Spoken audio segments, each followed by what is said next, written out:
Yeah, so my name is David, and 7 years ago I was working for Xomnia. And at that time we made this boat self-driving, as we called it then. And what we did is we put cameras on the boat and we went sailing, and we would measure what the captain was doing to steer the ship. So we would have a data set of what the captain would see and what the captain would do. And we trained this big ConvNet to correlate the two, and we would steer the ship. And it sort of worked. I've never really seen it in action, actually. But from that project, we had some sponsors to actually pay for all the hardware and for the boat itself. And one of the sponsors was the owner of this ship, not a boat. And he said, he was really enthusiastic about the approach and about the quick steps we were taking. And he said, well, can't you try the same on my ship? And we said, yeah, of course. And that's when I actually jumped on board of the project. And we collected some data, again, of what the captain would see and what the captain would do. Trained the model, and I thought it would be less impressive than it was, actually, at the time. But, well, this was a proof of concept on one ship. And we saw, well, we need to collect a lot more data if we want to build a really, really nice model to steer the ship. And also we saw, well, there is quite some added value to be found in this data. So I'm going to skip a couple of slides. But we founded a company called Shipping Technology about 6 years ago. And we set out to, well, bring autonomous sailing to the inland sector, and also, well, maybe bring some added value on that data. A little bit about inland shipping. So they go over rivers like this or canals sometimes. So it's very confined waters with very dynamic conditions. So it's not just weather that changes, but it's water levels, current, what makes it very, very challenging to steer a ship there. And these ships, they move cargo from the main harbors to the hinterland or the other way around. And very important, it's ships, not boats. There's three main challenges for this inland shipping world. The first and biggest challenge is crew. There's not enough skilled people anymore to sail all of these boats. The second thing is, well, the world is digitalizing quickly, but these boats are, I made a mistake. Thank you, Clement. These ships are not connected in any way. All of the data which is presented to the captain through all his instruments is shown to him, and it just disappears. And last but not least, sustainability. They have to make this shift towards non-carbon fuel usage, but also climate change drastically affects the water levels and the way that they can use the rivers. Well, of course, we're going to solve all this. So we have two roadmaps for that. The first one Pim is going to talk a lot more about. It's developing towards this self-driving or autonomous or very, very automated ship. We definitely still see captains on board of them for the coming future. And the second one is bringing added value on this data with dashboards, with reporting and everything. To support all that, we have our data collection pipeline. So we install a server on board of a ship. We connect it to all the sensors on board. So all the sensors which are already there. And that gives a lot of challenges. And Pim will tell you 3 of those challenges, I think. We have more. But on that server which we install on board, we can also run our applications which need to actually steer the ship. So those all run locally. And then there's a connection to our cloud where all the data gets pushed to, and all the client-facing applications for fleet managers, ship owners get shown. To give you a little bit, I was going to give a demo, but I want to give Pim enough time to dive into the real fun stuff. But basically what we offer to clients is a dashboard where they can see where their assets are. They can replay an incident if something happened, and that helps them with truth finding, etc. And then there's reporting tools which can, for example, help them report their emissions related to their cargo. Right? Will the real Slim Shady please stand up?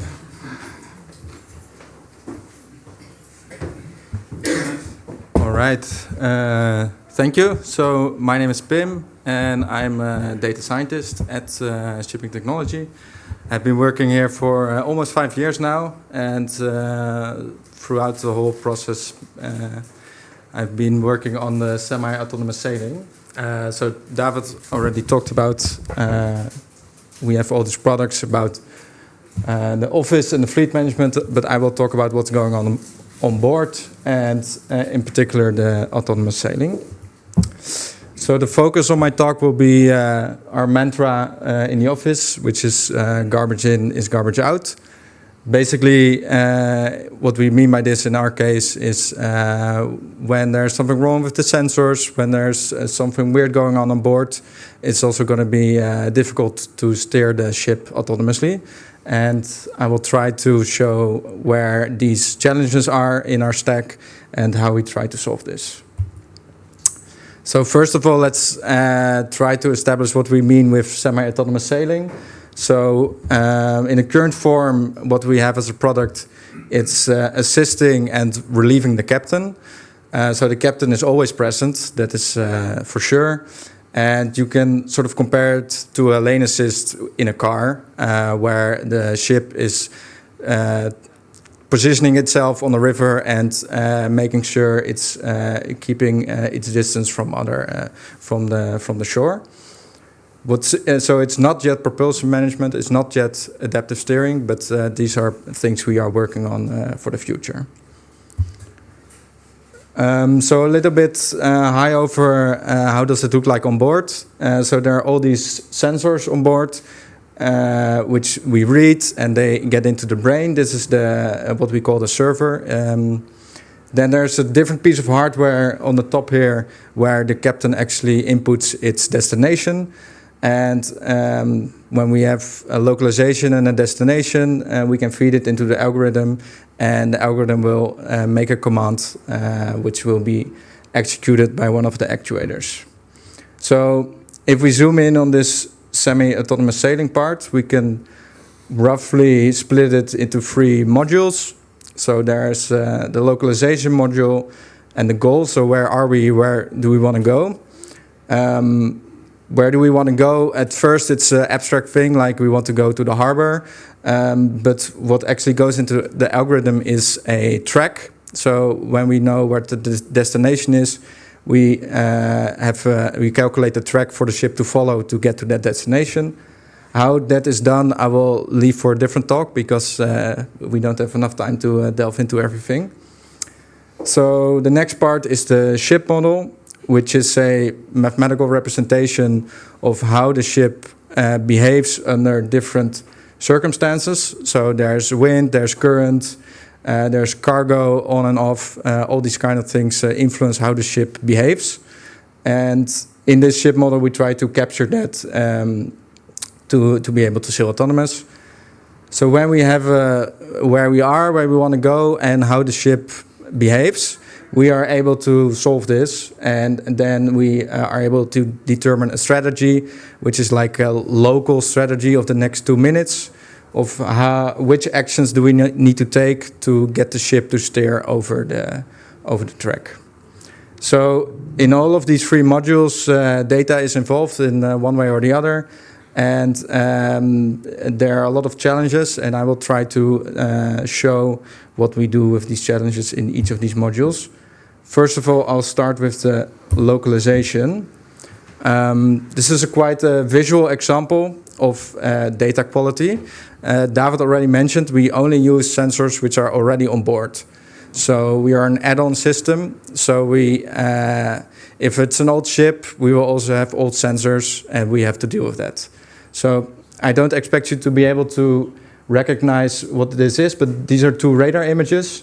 And the left one is rather crisp, and the quality is rather high. And even if you don't really know what you're looking at, if I tell you it's a radar image, you might be able to see a ship in the middle and maybe a ship on the top. The right image is also a radar image, but the quality is so bad that it's almost impossible for a human to read, let alone for a computer to read. This is something we still need to solve. Currently, the radar is actually not in the autonomous stack yet. We will start needing this when we are going to avoid other ships, but that is a next step. Something which is in there is, of course, GPS.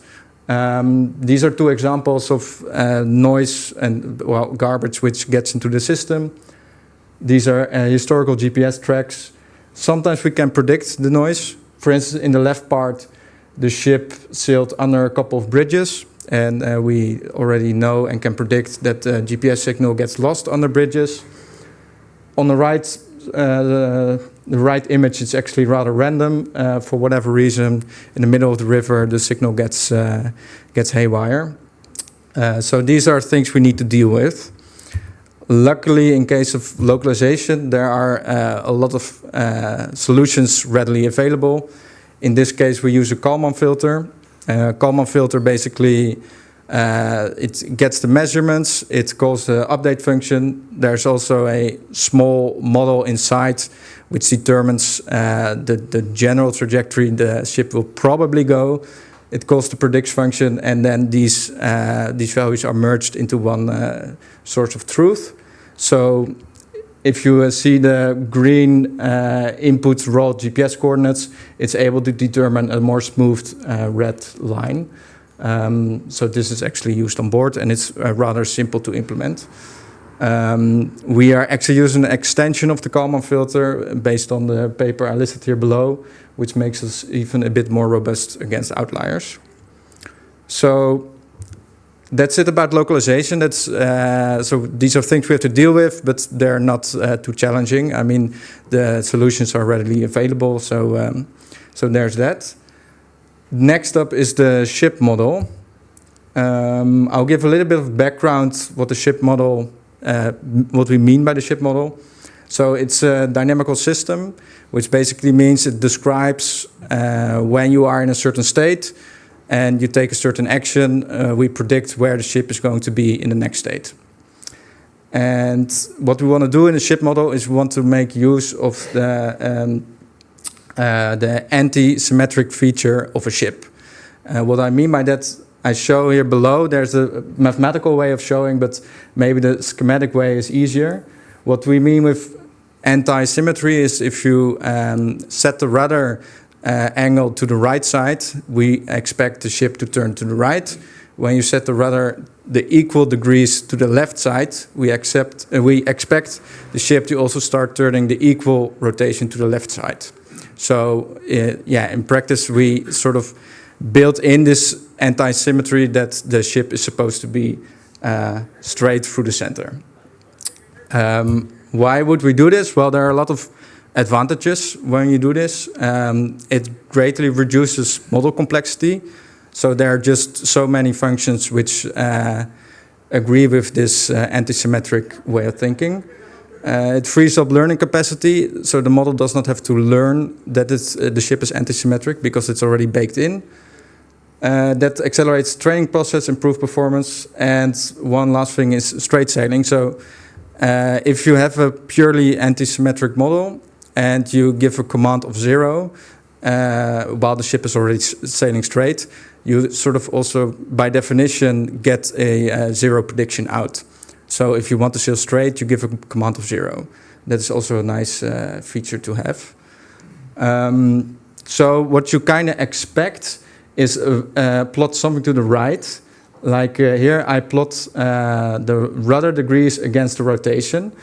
So this is a dummy plot of something we would expect to see on board of a ship.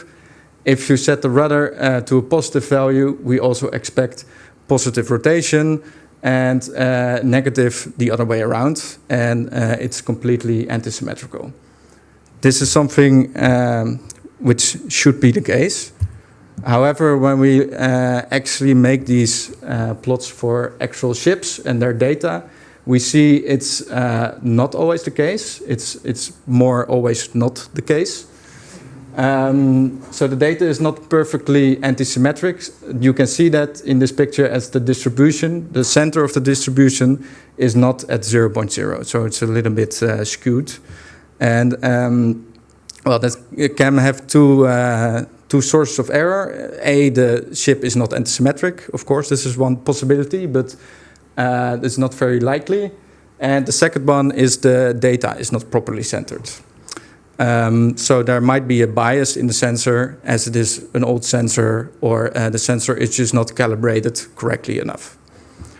So this might not be that big of a problem if you're just sailing on one ship. You can account for this, but of course we have a lot of ships. And one other challenge we have is we want to combine data from multiple ships. Because currently there are about 70 of these ships sailing semi-autonomously, and it's getting a little bit of a hassle to maintain all these 70 different models. So we want to condense that to only a handful of models, which would work for the whole fleet. When we do this, we get more data per model, so it's easier to maintain. And one also nice benefit is that if we get a new customer, we can immediately start, and we don't have to first gather data of the ship, train a model, and then try, and then hope it's enough data, and yada yada yada. So we just have a couple of models in our library, and they can go immediately. However, when you look at these distribution plots for multiple ships, you see none of them are antisymmetric. All of them seem to have a bias, and all of them seem to have a different bias in some other direction. And something else we need to account for is that the shape is rather different, which would indicate that the dynamics of the underlying ship are actually quite different between these four ships. So we can actually solve this antisymmetric part by looking at the rotation. So I will look at the y-axis here, and we can see that the y-axis almost in all of the four plots are not on 0.0. And what we can do is use the sensors on board. So as we said, we're an add-on system. So we're just going to use the sensors which we have present. Every ship has a GPS. Every ship has a rate of turn indicator. So there's degrees and degrees per minute.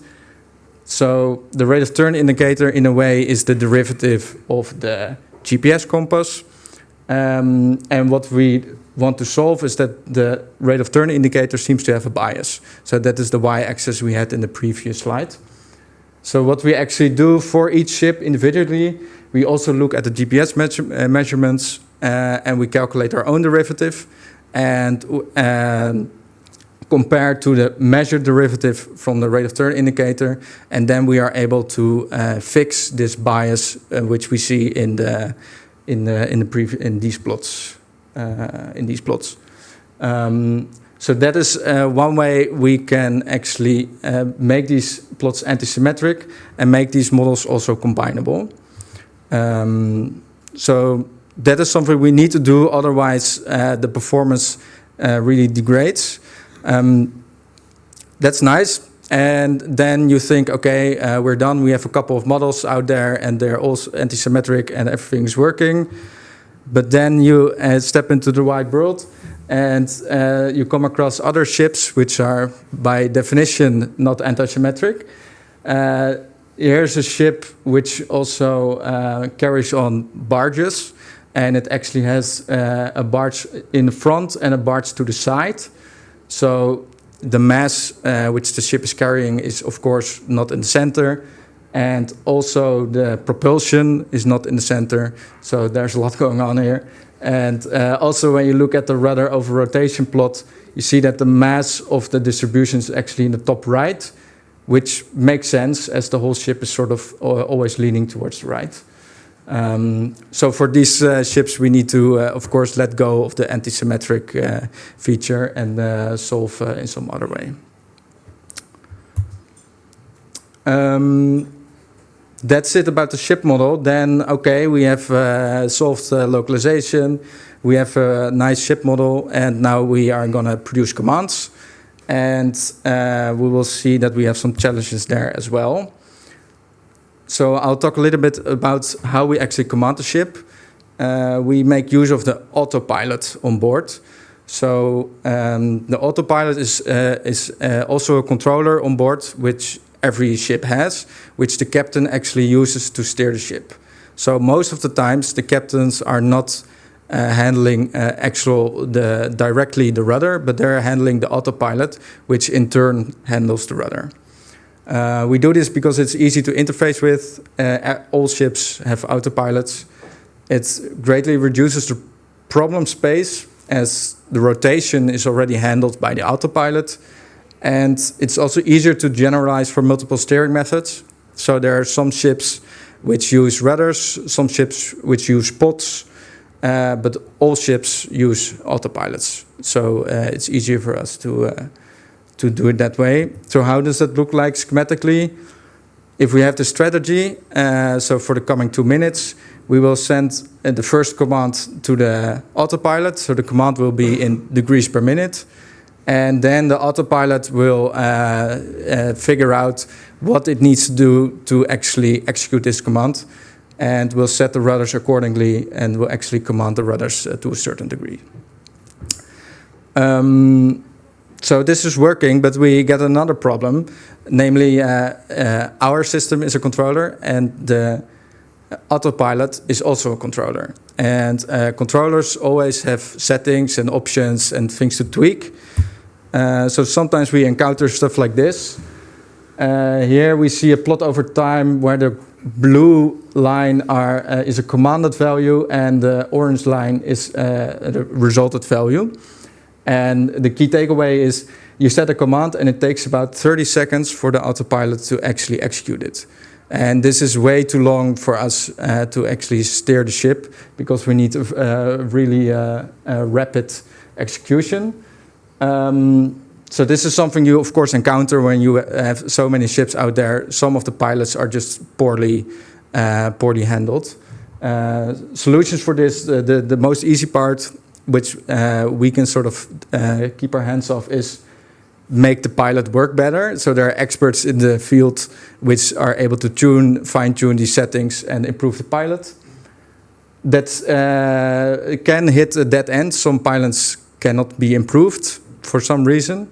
And when that's the case, we also invented the command integrator, where we sort of took inspiration from how the captain actually uses the autopilot. So what the captain does is he's not thinking about actual degrees per minute when he's looking into a corner. He just thinks like, okay, I'll set my autopilot at some value, which I think is right. And then I'll just wait a bit and see how it feels. And if it's not enough, I'll do a bit more. If it's not enough, if it's too much, I'll do a bit less. And in a way, we try to incorporate this way of handling the autopilot also in our system by using almost exactly the same flow diagram. But if we encounter such a ship as I've shown before, where it takes way too long, we set a certain command, and after a few seconds, we assess, hey, is this command actually being executed? If not, then we'll try harder and just move the command even further until we get a satisfied result, which we are looking for. That is also something we have to deal with. And when that is all said and done, in all these 3 modules we have, sometimes you have to deal with this bad data situation, the garbage we receive, and we try to make something nice of it, recycle it, and still make the ship sail autonomously. And I think that is it for me. And I give the word back to David for... Because you're going to get questions. Yes. Just to wrap it up. Pim went into quite some challenges that we have, but just to give you a bit of a glimpse, we do have 70 very, very happy captains, or 70 ships actually with multiple captains on board, who are very happy using this product and are sailing sometimes 90-95% of their journey using our system. Moreover, we have almost 300 ships right now which are collecting data for us, and this number is growing rapidly, which also helps make these models more robust and make the system, sail even better. Last but not least, we're growing the company. If you check out our website, there's some job openings there. That was it, and Pim will take questions.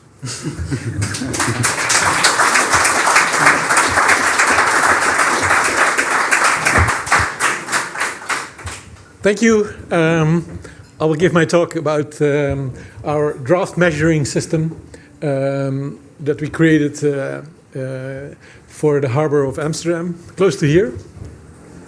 So this is an example where vision AI systems can do things that were designed for people. So if you look at the signs on the ship, and I'll go into it a lot further, those are made for people to read out. So, and that's what Vision AI allows us to do now, is to not adjust the world to computers, but to use the things that were made for people to use and use it for automatic systems. So my name is Michael Dubbeldam. I'm with Technolution, company in Gouda. And, well, that's what I will be discussing. So, a little bit of a preview. So Technolution is, as I said, in Gouda. We're a company, so this is an old slide, 240 people, so now 285 people in Gouda. We're an employee-owned company, so there's no external shareholders, just we ourselves have shares of the company. And yeah, we do a lot of technology integration and R&D. We have all the certification stuff, and we work in different domains. So high-tech, mobility, so our label Technology Move is for mobility. That's where I do most of my work. And we also work in industry, high assurance for military use and government use, and a lot of energy-related projects. So the project, so this is where we are, and there at IJmuiden there's the biggest sea lock in the world that's there now, and just outside of that sea lock, ships come in who want to go to the harbor of Amsterdam, and those ships are not allowed to have too much draft. So that has to be measured. If they have a draft of, say, over 13 meters, 13, then it has to be measured. Used to be that there was a little boat, a guy on a boat that sailed towards the ship and read the draft of the ship on 6 locations, but we're now creating the system that does that automatically. The one side is so it has 2 camera systems. One of them is located on the Fort Island, so the Fortress Island in IJmuiden, and there's another one that's still not placed because of bureaucratic things. That has to be the other side of the fairway, so that the system can measure on both sides of ships. So this is what a ship looks like. So this is so these are not the inland ships, but the larger sea ships. This is not a terribly big one. This is 200 meters, but the really interesting ships that we look at are more 300 to 340 meters long. Quite huge ships. And if you look at a ship like this and you zoom into just a little piece here, you see this kind of line of things, and if you look further into it, you can see that those are numbers. So these are prescribed to the ships by law, that European law, that these have to be present and they have to be correct. And from this you can read what the draft of the ship at the different locations where these marks are, what the draft is. So in this case it would be 9 meters 80 approximately. So there's an 8 that you can just see at the bottom that comes out. And this is meant so people can read it. So there have to be 3 marks on each side of the ship. So one front, middle, and after. And so we're creating the system. we also create other systems, and one of them is the flow cube. So that's a traffic measuring system. And from that, we have created hardware that's suited to create a vision AI system. So that's what we reused in this situation, where we have two of those, these flow cubes. We use the hardware from it, so that contains an NVIDIA Jetson system and an LTE router and some electronics. And we put those together in a cabinet and connected that to a powerful pan tilt zoom camera. So this is a robotized camera that has 30x zoom featured with it. So you can look a couple of kilometers away, you can read someone's mail. It's quite a powerful camera. And we were allowed, so these are bunkers, I don't know what the English word is, that were made in the Second World War. So it's the Fortress Island is a monument, but those bunkers from the Second World War are not monuments, so we're allowed to drill into them. So we could. So this is not moving. So to do this, we use a couple of models. One of them is a model that we use to identify the draft marks from far away and from close by. So we used about 1,000 of annotated images about this, from this. And secondly, we use our own optical character recognition model specialized at the numbers that we see on these ships in these conditions. So we used 280 annotated real images, and we used a lot of synthetic data as well, because as you can imagine, it's quite easy to generate these kinds of numbers, and we can put a lot of noise in it and distortions like we see on these rusted ships, and then it's the same effect. And you know where the characters are, so you have this annotated data for free. And we train these models. So I don't know if you're familiar with Vision AI, but you do all these augmentations so that with a limited set of data, you combine these as a mosaic, and you project them over each other, and you flip them, and all kind of manipulations, augmentations as they're usually called, to effectively make it as if you have a much larger data set. So we do this for both models. And then if you have a video recording of such a draft mark, to read it, we use a couple of steps for that. So that's the engineering part of creating this system. So for instance, at first we know where we see this mark, and from the perspective we know, okay, we can rectify the image so that reading becomes easier. So this is slanted, but there it's straight, the water line. So we're measuring both the water line and the characters. And then we do a rough detection of where is the mark. This is a realistic image where you have a lot of rust and some real numbers there. And we do some zooming by cropping of the image and detecting the numbers. And then we try to fit, we know this is a pattern that has to be there, so we try to do all permutations of how could it fit these numbers on these detections that we have. And that way we get a very reliable match of where these numbers are. In addition to that, we detect where the water line is from one of those two models, and we map those two together. And we do this over time. So for instance, 10 seconds, as you can imagine, the ship is, there's waves that are moving, the ship is moving, but if you average over enough time, then you get a very good reading. In any case, a lot better than a person can do if they're looking at it. I have some examples here of real video. This is where we detect the water line over time, and on the right side you can see where the ruler of the draft marks are detected.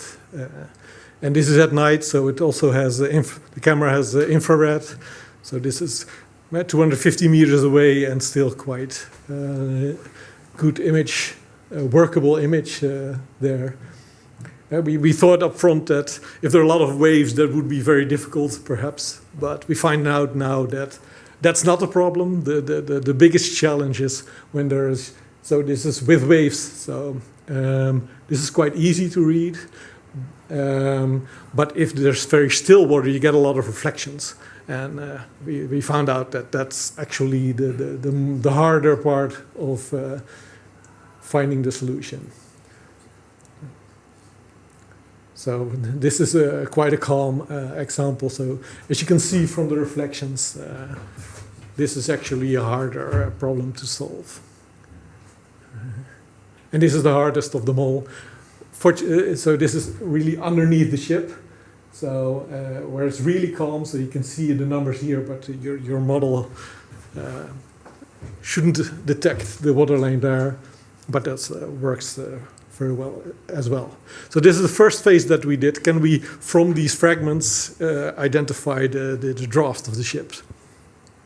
We thought by solving that was the most difficult part of the problem, but of course there are always new challenges.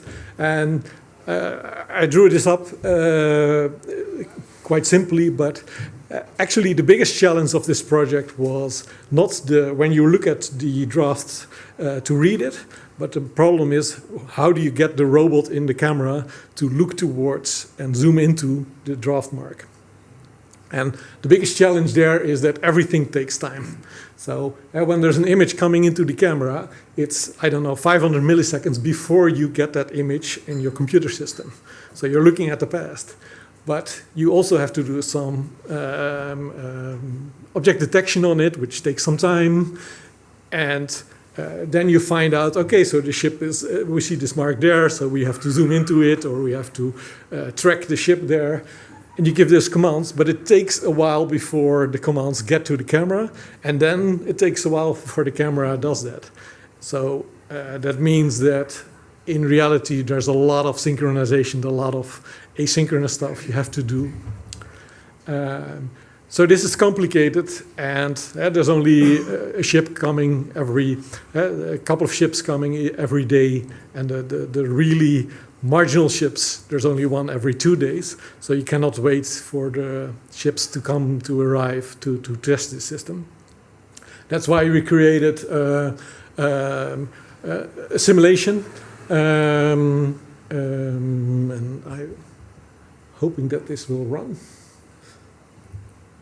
Yeah, where we created a Unity environment to simulate the situation. So in the normal situation, before a measurement, the system just scans and creates a panoramic image of what a ship looks like, so that's stitched together there. And when the user wants to do a measurement, then the system detects, is directed towards the waterline, and it does a scan of where it sees the depth marks. And there's some delay, so you do the scanning, but then with all those delays that I drew, only after 2 seconds it thinks, okay, I just saw a draft mark there. So it can calculate with the speed of the ship and with the time that's gone by where this draft mark can be expected in 2 seconds time, where we can pan towards it, and then it does a measurement. And in this way, it scans the whole ship. It's quite a big ship, so it takes a while before the next draft mark. But there you can also see that it goes on with scanning, and then it's kind of says, okay, I saw a draft mark before, and it zooms into it, and the movement of the camera is also matched with the movement of the ship, so you get a sharp image. So I was hoping it'd get there by this time.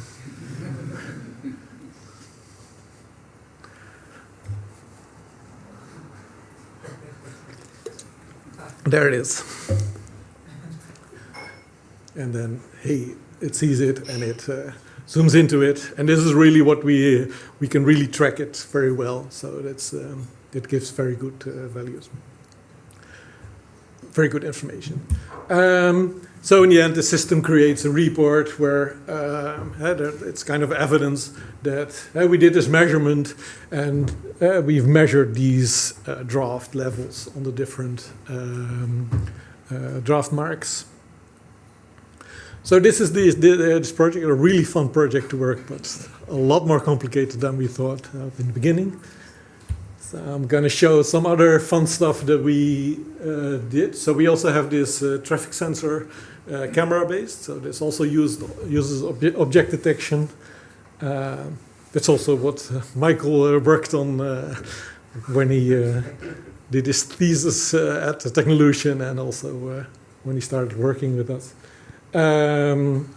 And this, so this is in Groningen, and this is in Ohio, where we have most of our devices in Ohio, and it does object detection for traffic. It also does a recognition of a rough identification of between different flow cubes. It says, hey, this person looks like this person that was there on the other flow cube 5 minutes ago. So that gives you information on routes and travel times. So that's good information for the traffic management system in a city. And it's a rough detection, so it's so the system doesn't store any images. This is just for validation. And these re-identifications are also done in a way that is careful with privacy, and it's only a rough detection, so it's not really this person exactly, but it's just a stochastic, likely this person, so that gives the information. In the system in Ohio, we also control the traffic lights, and we optimize the intersections with this. So we have about 300 of these flow cube devices installed in different cities in Ohio. And then we also have, we're doing near-miss detection. So this is also based on the Ohio information, where we use the different cameras to combine this information. Yeah, I didn't take the final result, so there's still some errors in it that we solved. But this gives very good information. This is accelerated, of course,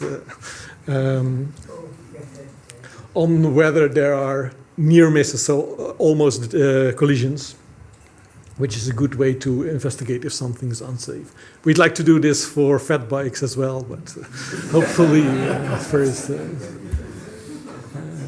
So we also do some, for traffic management, the queue length is very important, so that's what we also measure. And, if we see these detection, what does that mean for how long the queue length for a traffic light is?